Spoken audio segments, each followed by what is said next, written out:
গত 2021 সালে জুন মাসে এক নাবালিকাকে অপহরণ এবং ধর্ষণের অভিযোগে দুই অভিযুক্ত যাবজ্জীবন কারাদণ্ডের নির্দেশ দিল মুর্শিদাবাদ জেলার জঙ্গিপুর আদালত। উল্লেখ্য, 2021 সালের 10ই জুন মুর্শিদাবাদের ফারাক্কা থানার অন্তর্গত এলাকা থেকে মামার বাড়ি থেকে হেঁটে ফেরার সময় মালদহের বৈষ্ণবনগর থানার এক নাবালিকাকে অ্যাম্বুলেন্সে তুলে অপহরণ করা হয়। অভিযোগ, এরপর নাবালিকাকে লাগাতার ধর্ষণ করা হয়। পরে নাবালিকাকে বৈষ্ণবনগর থানার পিটিএস মোড় সংলগ্ন এলাকায় ফেলে রেখে পালিয়ে যায় দুষ্কৃতীরা।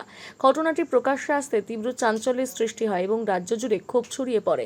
তদন্তে নেমে পুলিশ করিম শেখ এবং টার্জেন হোসেন নামে দুই অভিযুক্তকে গ্রেপ্তার করে। পরে মামলার তদন্তভার সিবিআই এর হাতে যায়। দীর্ঘ বিচার প্রক্রিয়ার পর জঙ্গিপুর আদালতে 31 জন সাক্ষীর সাক্ষ্য প্রমাণের ভিত্তিতে 29 জুলাই দুই অভিযুক্তকে দোষী সাব্যস্ত করে যাবজ্জীবন কারাদণ্ডের নির্দেশ দেয়। আদালত জানায় তাদের বাকি জীবন কারাগারেই কাটাতে হবে, যতদিন তারা মার না খায়। পাশাপাশি প্রায় 17.5 লক্ষ টাকা জরিমানা ধার্য করা হয়েছে। সিবিআই এর পক্ষের আইনজীবী অমিতাভ মৈত্র এই তথ্য জানান। রায়ে সন্তোষ প্রকাশ করে শুক্রবার সংশ্লিষ্ট এলাকার বাসিন্দা এবং নির্যাতিতার পরিবারের সদস্যরা মালদা বার অ্যাসোসিয়েশনে উপস্থিত হয়ে মামলার সিবিআই পক্ষের আইনজীবী অমিতাভ মৈত্রকে সংবর্ধনা জানান। তারা জানান, দীর্ঘ 5 বছরের আইনি লড়াইয়ের পর এই রায়ে তারা ন্যায় বিচার পেয়েছেন বলে মনে করছেন। জঙ্গিপুর থেকে রাহুল মণ্ডলের রিপোর্ট, সানন্দা নিউজ। আজকে আমাদের কোর্টের যে সিনিয়র অ্যাডভোকেট, সে পরপর ভালো কাজ করার জন্য তার দক্ষতা, তার সততার সে প্রতীক হিসাবে আমরা জানি তাকে, এবং তার যে কাজ, সে পরপর যে যারা অন্যায় করেছে তাদের সাজা, এবং যারা অন্যায় করেনি তাদেরকে যে কোর্ট থেকে বার করে নিয়ে বাড়ি পৌঁছিয়ে দেওয়া, এইসব কাজে আমরা সন্তুষ্ট হয়ে তাকে আজকে আমরা সম্বর্ধনা দিই। না, ভালো ভালো বললাম তো, সততা, দক্ষতা তার মধ্যে পেয়েছি আমরা, যার জন্য তাকে আমরা সম্বর্ধনা দিলাম। আশা করি আগামী দিনে তার সেটাই যেন বজায় থাকে।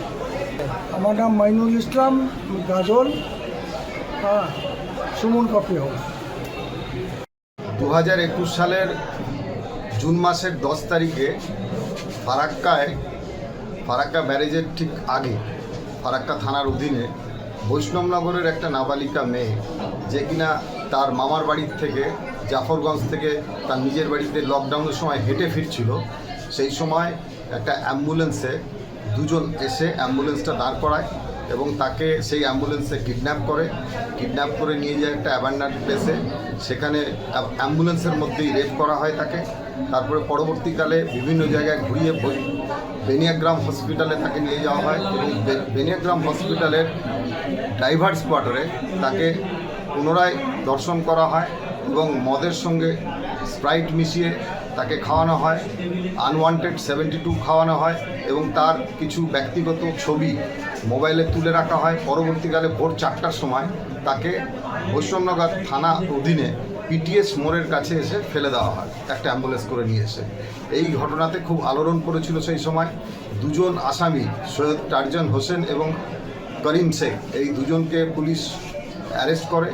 পরবর্তীকালে এই কেসটা সিবিআই তদন্ত হয়। সিবিআই তদন্তের পরিপ্রেক্ষিতে 31 জন সাক্ষ্য প্রদান করে জঙ্গিপুর এডিজে ফার্স্ট কোর্টে, এবং সেইখানে গত 29 তারিখে গত পরশুদিন তাদেরকে দোষী সাব্যস্ত করে লাইফ কনভিকশন দেওয়া হয়েছে, যাতে রিমাইন্ডার লাইফ যতদিন তারা বাঁচবে তারা জেলের মধ্যেই থাকবে, এবং প্রায় 17.5 লক্ষ টাকা ক্ষতিপূরণ এবং ফাইন হিসাবে নির্ধারিত করা হয়েছে।